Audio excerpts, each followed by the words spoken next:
Diddly dirt, diddly dirt, diddly dirt, diddly dirt, diddly dirt, diddly. Look in my eyes, what do you see? The coat of something new to me.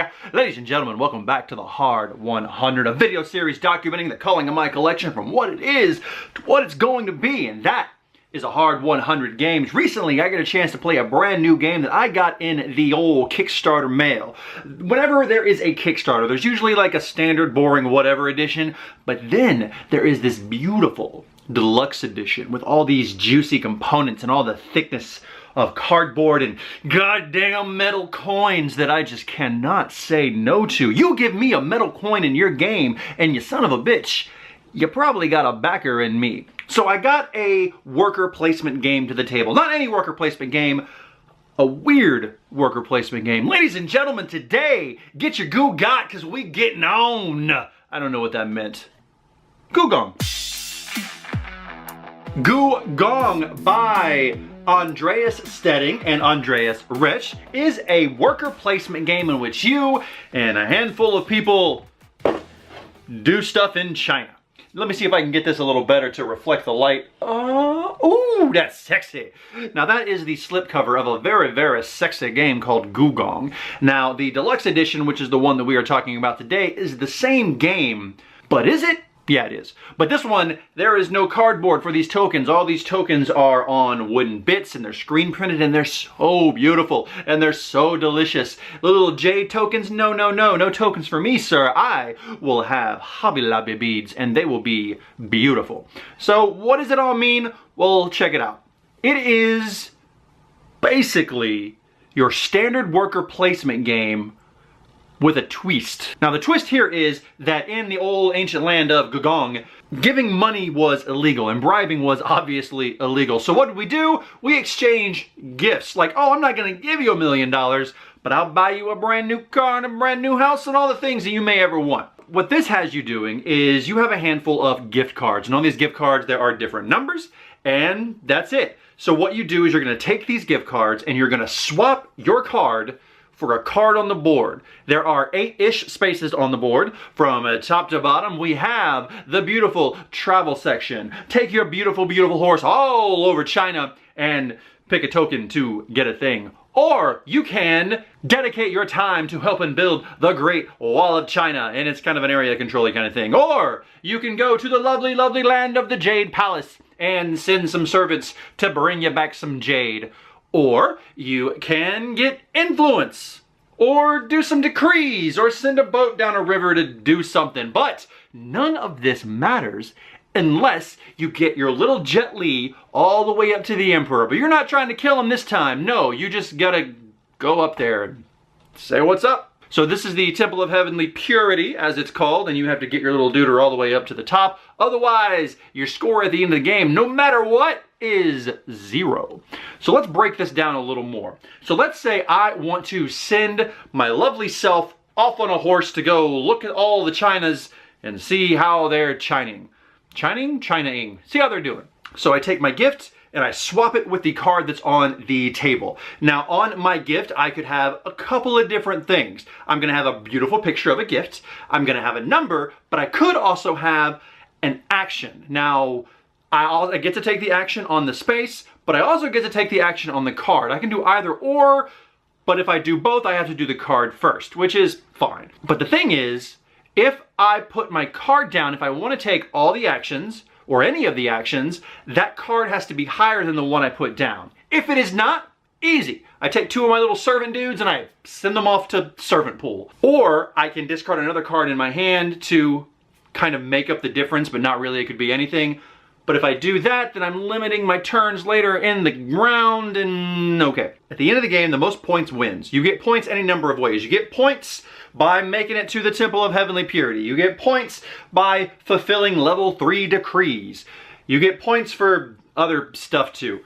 But the game itself, once you kind of get into it, is very, very simple. There are a lot of moving parts in this, but I feel that all the parts move individually and they don't clickety-clack together and really drive a connection. Here's what I'm talking about. So like the aforementioned driving all over China.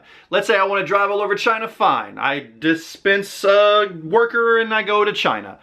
But you can also take a secondary version of the action by spending your servants. Now on your board, you have your personal little player board, and you can do little servants, and that's wonderful. So I send my servants to do accelerated or advanced versions of the power space, or the power on the space, the space on the power, the card, the thing.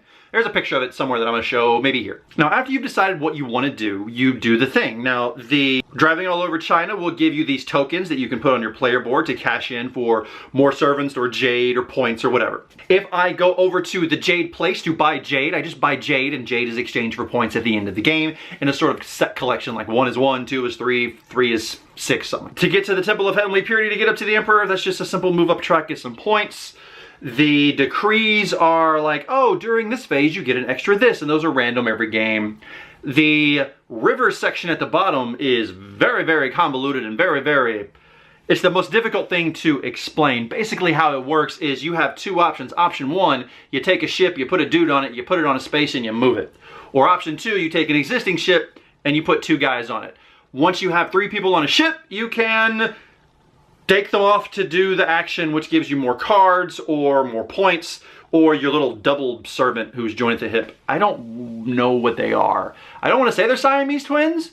I feel like that's racist, but they're stuck together. I will say the neatest part of this game is the way that the Great Wall of China space mixes with the influence space. Now on the influence track, you simply put a dude there and you move up the influence track, or you can spend some servants to move even farther.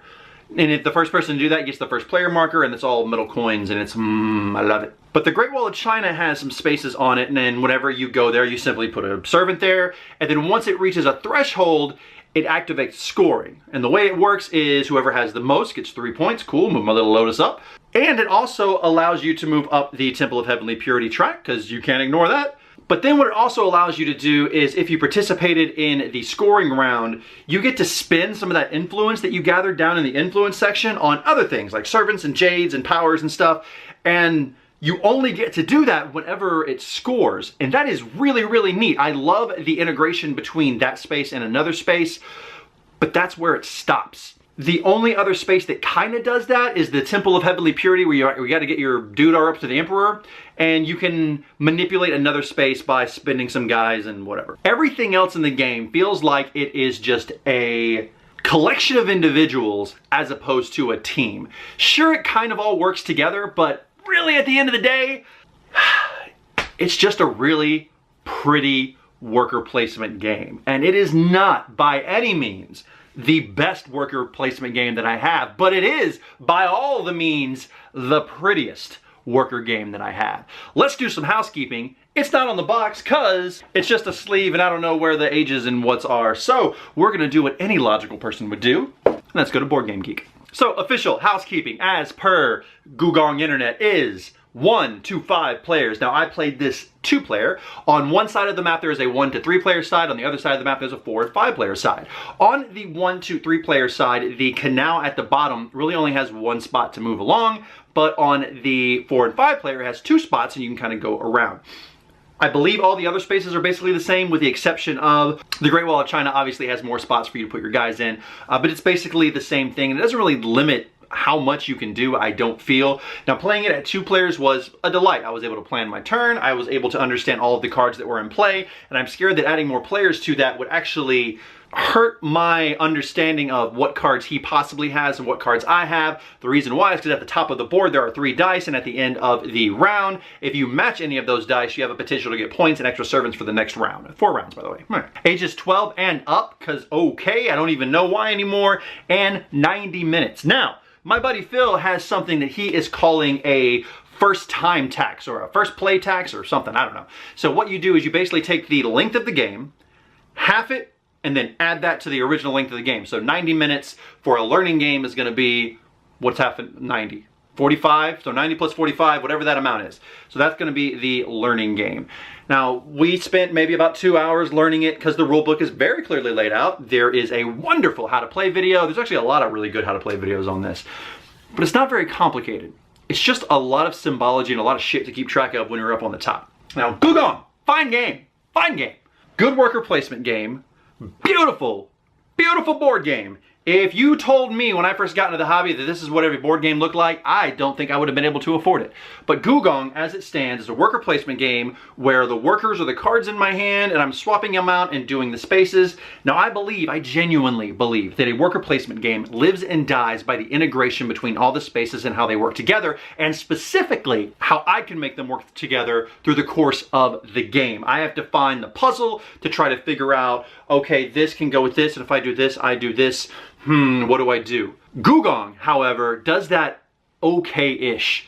We feel like the Jade space was overpriced, and it just kind of ignored it. There were complete sections of the board that we would just ignore for rounds on end. The decrees, we would ignore. The ships at the bottom, kind of ignore. We got into a spot where I was ahead on the influence track, and if you tie, the influence track breaks all ties, including end of game scoring, which I always find hilarious.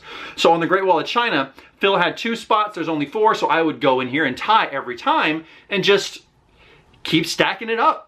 I don't know, and he didn't really have a chance to get his guys out of there without adding to it. There were some things that actively made you not want to go to certain spaces, and when you add in the fact that you don't really have enough guys to send off to do things because your servant tool is limited because you only get a certain amount each turn, and if you have bad dice at the top or you want to try to get some jade, we just felt like they gave you a lot of stuff to do. Some of it was interesting, not all of it connected the way that we wanted it to, and at the end of the day, when I was done playing it, I thought to myself, would I want to play this again?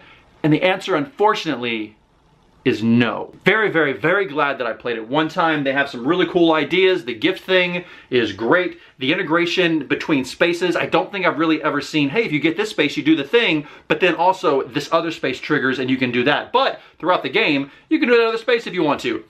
There's a whole lot to this game. I haven't even scratched the surface of all of the tokens and icons, all the stuff that this beautiful, beautiful box gave me. Also a little quote in there that says thanks to everybody.